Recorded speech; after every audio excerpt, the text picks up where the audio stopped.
കടലമ്മ കരഞ്ഞല്ലേ പെറ്റത്, കണ്ണീരെല്ലാം അവളല്ലേ കട്ടത്.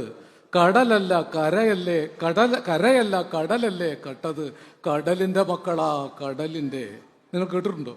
കടലിന്റെ മക്കളാ കടലിന്റെ എന്ന് വേടൻ പറയുമ്പോൾ ലക്ഷക്കണക്കിന് കടലിന്റെ മക്കൾ കണ്ണുനീരും പട്ടിണിയും വിശപ്പുമായി ജീവിതത്തോടും മല്ലടിച്ച് തകർന്ന് പൊടിഞ്ഞു വീണ് വീണ്ടും ഉയർത്തെഴുന്നേറ്റ് ചരിത്രത്തിൽ രേഖപ്പെടുത്തപ്പെട്ട അനേകം കടലിന്റെ മക്കളുടെ ശബ്ദമാണ് ഈ വേടൻ പാടുന്നത്. അതുകൊണ്ടാണ് വേടന്റെ പാട്ടിൽ നാവില്ലാത്ത കോടിക്കണക്കിന് മനുഷ്യർ ഉയർത്തെഴുന്നേൽക്കുകയാണ്.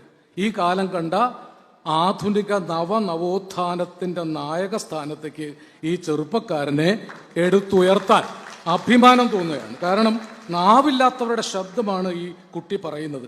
അവൻ പറഞ്ഞു, ഞാൻ തെരുവിന്റെ മോനാണ്. അയാൾ ഇവിടെ ഉണ്ടായിരുന്നു, വർഷങ്ങളായിട്ടുണ്ടായിരുന്നു.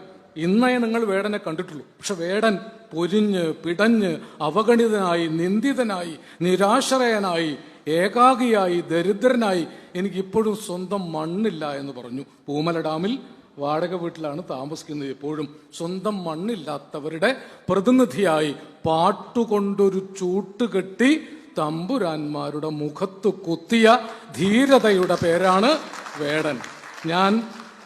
ഞാൻ പാണനല്ല, പറയനല്ല, പുലയനല്ല, നീ ഒരു തമ്പുരാനുമല്ല, ആണെങ്കിൽ ഒരു പുല്ലുമില്ല. പുല്ല എന്നല്ല വേടൻ പറഞ്ഞത്, കുറെ കൂടി ശക്തമായ വാക്കാണ്.